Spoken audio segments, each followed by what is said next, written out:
Michel Picard. L'œil de l'expert, ce soir maître Franck Sprit, bonsoir. Bonsoir Michel. Avocat spécialisé en droit du travail, vous êtes là pour nous apporter votre expertise sur une question précise.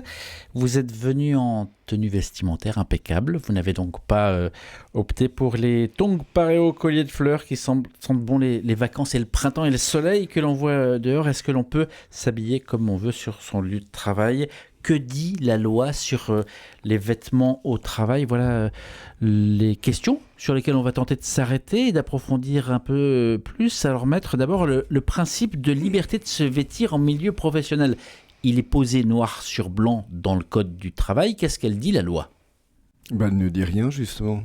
C'est-à-dire ? Justement, elle ne dit rien. La loi n'est pas venue pour dire comment vous devez vous habiller ou comment vous ne devez pas vous habiller. Donc si elle ne dit pas comment vous ne devez pas vous habiller, il y a une certaine liberté. Mais il y a d'abord une liberté. Dans tous nos rapports sociaux, individuels, collectifs, le principe majeur, c'est celui de la liberté. Nous sommes dans une société de liberté, normalement. Donc la liberté du choix vestimentaire est un principe fondamental accordé aux salariés. Non. Je me permets de vous couper parce que justement, ça n'est pas un principe fondamental. C'est un principe, celui de la liberté. Alors, la liberté avec un grand L est fondamentale, bien évidemment, dans nos sociétés, Dieu merci. Mais pour autant, les libertés avec un petit L ne sont pas toutes fondamentales. Et justement, la question que vous posez ici, elle est d'importance parce que la liberté, j'allais dire de se vêtir, en tout cas de porter le vêtement de son choix, n'est pas érigée comme une liberté fondamentale. Et ça, c'est le juge qui le dit. Il a dit à plusieurs reprises, la liberté de se vêtir n'est pas une liberté fondamentale. La liberté, pour vous donner un exemple, la liberté d'aller et venir est une liberté fondamentale. Parce que c'est nos vies, on ne peut pas nous empêcher de circuler librement. Ça, c'est fondamental. Mais la liberté de se vêtir n'est pas fondamentale parce qu'elle se confronte à tellement d'autres libertés et tellement d'autres droits qu'elle est beaucoup plus délicate à manier que si on disait simplement « elle est fondamentale » et « so what ». Alors venons-en aux faits. Évidemment, on l'imagine et on réfléchit, on se dit que ça dépend si le travailleur a un patron ou non, le type de métier qu'il exerce, chaussures de sécurité sur un chantier, ça paraît pas illogique, vêtements adaptés, hein, le salarié agricole sur son tracteur, on imagine que le costume ne lui servirait à rien, un maître nageur va éviter de venir en costume cravate, bref, il y a quand même beaucoup de choses qui paraissent évidentes. Alors, mais justement, c'est parce que il y a des lieux et des fonctions qui commandent le port d'un vêtement que la liberté n'était effectivement pas effective. Et parce que si cette liberté était totale, elle poserait des problèmes de sécurité, qu'elle soit sanitaire, qu'elle soit pour la protection des biens et des personnes, ou de la fonction elle-même. On n'imagine pas un agent de police en survêtement, dans sa fonction de police. Donc il faut toujours voir le vêtement par rapport au lieu dans lequel on exerce son travail et par rapport à la fonction que l'on exerce. Mais une fois que je dis ça, il y a quelques exceptions. Venons-en justement à quelques exceptions. D'abord, une petite parenthèse, puisque vous parlez d'uniforme, de tenue par exemple des forces de l'ordre, vous-même dans votre vie professionnelle, chez les avocats, la tenue de travail, d'ailleurs homme ou femme, hein, c'est une grande robe noire avec cette épitoge. Pourquoi ? Pourquoi ? Parce que l'avocat, justement fondamentalement, est la personne qui disparaît, si je puis dire, sous la robe.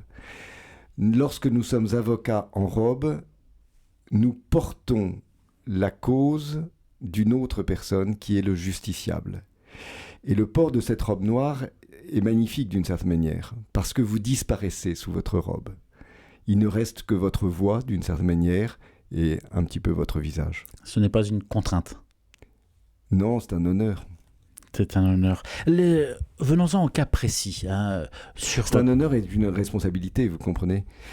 C'est donner la voix à ceux qui n'en ont pas. Et donc, c'est absolument essentiel. Et le port de la robe, c'est tout sauf une fantaisie. C'est absolument majeur si on veut garder la très belle symbolique de la justice. C'est-à-dire que vous vous effacez derrière la fonction, finalement. Oui. La fonction est plus importante que ce que je suis. Venons-en au cas précis des tenues vestimentaires sur les lieux de travail. Alors, des décisions de justice, évidemment, ont été prises et ont permis de faire bouger les curseurs dans un sens ou dans l'autre. Je pense à cette affaire très médiatique. On en avait beaucoup parlé chez Babylou, cette dame avec un voile Babylou, ce sont les gardes d'enfants, les crèches. Oui. Qu'est-ce qu'il s'était passé et quelles avaient été les conséquences ?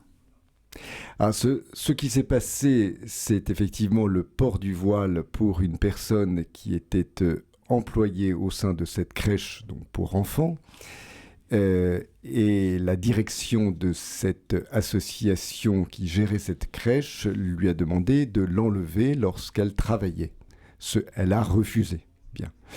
Elle a refusé et le débat est devenu assez médiatique et puis judiciaire également, puisque cette personne a été licenciée pour non-respect de ce que l'association de la crèche considérait être une atteinte à la neutralité de l'entreprise, en l'occurrence le lieu de cette crèche. Bien. Cette affaire, elle est emblématique du sujet qui nous occupe ce soir, parce qu'en réalité, elle a donné lieu à des décisions controversées, pour ne pas dire contradictoires, et notamment de la Cour suprême, qui est la Cour de cassation en France. Puisque une première fois, la Cour de cassation, donc après évidemment une première instance, un arrêt d'appel, la Cour de cassation est venue dire qu'il y avait une atteinte disproportionnée à la liberté de se vêtir et que le port du voile n'enfreignait pas la possibilité de s'occuper correctement, j'allais dire, des enfants. Et puis ensuite de ça, la Cour européenne des droits de l'homme a été saisie. Elle a condamné la France. Pendant ce temps-là, une cour d'appel est revenue après la Cour de cassation, puisque quand il y a une cassation d'un arrêt, ça revient en cour d'appel. La cour d'appel, je ne sais plus laquelle, c'était Versailles ou Paris, qu'importe, a considéré que, eh bien non, il y avait bien un droit pour l'association de refuser ce port du voile. C'est revenu devant la Cour de cassation. Dans ces cas-là, c'est l'assemblée plénière de la Cour de cassation, donc la Cour de cassation autrement composée, comme on dit dans notre jargon. Et la Cour de cassation, cette fois-ci, a pris une décision diamétralement opposée, considérant qu'il y avait une atteinte à la neutralité par le port de ce voile, au regard notamment du règlement intérieur de cette association. Bon, alors chacun peut penser c'est juste, pas juste, etc. Ce qu'on comprend au travers de ces décisions multiples et différentes, c'est que ça n'est pas du tout évident de considérer s'il faut ou non porter atteinte à cette liberté, là du voile, là de la croix, là de la kippa. Alors ça pose la question évidemment du signe distinctif religieux, mais au-delà de ça, ça peut aussi poser la question du vêtement, tout simplement. Et Dieu sait s'il y a beaucoup de contentieux sur le port du vêtement. Dieu sait.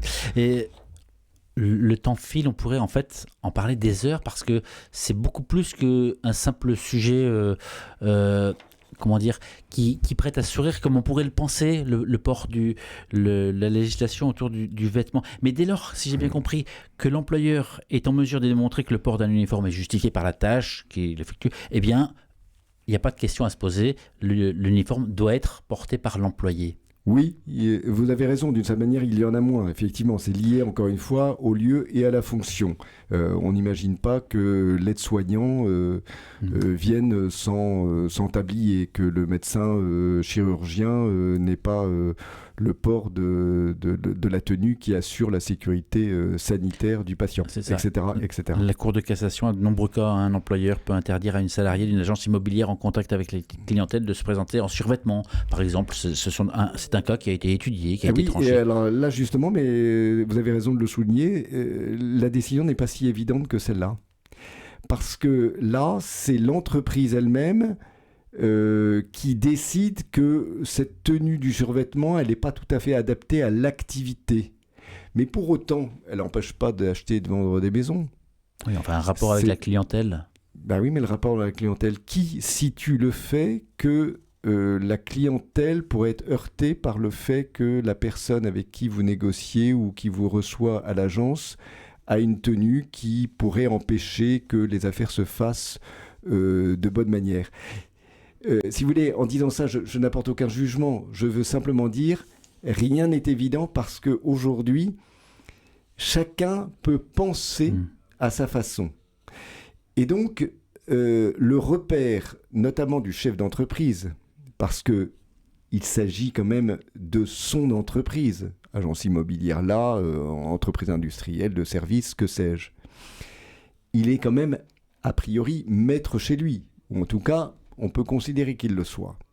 Alors, il ne peut pas tout interdire, il ne peut pas non plus tout imposer. Quels vont être ces repères pour dire, là, pour la clientèle, ça peut être gênant. Là, pour la clientèle, ça n'est pas gênant. Quelle va être son approche? Et vous avez cette dernière affaire, là, qui vient de tomber, l'affaire Geox, donc elle a déjà un nom, pour ce gérant de magasin qui a interdit à une intérimaire le port du voile. Et bon, maintenant, il y a un déchaînement sur les réseaux sociaux, ça, c'est un autre problème. Mais ça pose la question de savoir si, oui ou non, ça peut être gênant de porter le voile alors que vous êtes en contact avec la clientèle. Et qui le décide? Alors une fois qu'on a dit tout ce qu'on vient de dire, le temps file, qu'est-ce qu'il faut retenir fondamentalement sur cette thématique? Il faut retenir que les repères sont brouillés, que vous n'êtes plus tout à fait maître chez vous. Certains considéreront que c'est bien, d'autres considéreront que c'est mal. Qu'il nous faut quand même trouver des axes de réflexion. Vous avez parlé tout à l'heure des protections, notamment individuelles, liées notamment aux questions de sécurité. Donc ça, c'est assez balisé. En revanche, tout ce qui concerne l'habillement dans une fonction qui n'est pas ce qu'on appelle une fonction régalienne, qui n'a pas trait à la défense, à la sécurité intérieure ou à la justice d'ailleurs, bien à ce moment-là, est-ce que la liberté individuelle doit primer ou est-ce que le chef d'entreprise ou ses délégataires doivent considérer que non, il y a des limites que moi, employeur, je veux imposer, notamment au niveau d'un règlement intérieur, pourvu qu'il soit bien construit et qui permette de donner, je dirais, la bonne veine dans un problème qui est devenu au final majeur, qui est celui de la liberté ou non de se vêtir. Merci beaucoup, maître Franck Sprit, pour toutes ces explications. Question subsidiaire en quelques secondes. Est-ce que les tatouages et les piercings sont considérés comme une tenue vestimentaire? Ça n'est pas une tenue en soi, mais c'est un signe distinctif d'appartenance à tel ou tel groupe et une volonté de se distinguer, ce qui pose d'ailleurs des problèmes puisque nous avons pas mal de décisions qui sont rendues, notamment au niveau des restaurants, lorsque celui qui vous sert a quelques attributs qui peuvent poser problème aux restaurateurs et éventuellement à la clientèle. Passionnant. Merci encore, maître Sprit, d'être passé dans ce studio. Mais je vous en prie, à bientôt. À bientôt.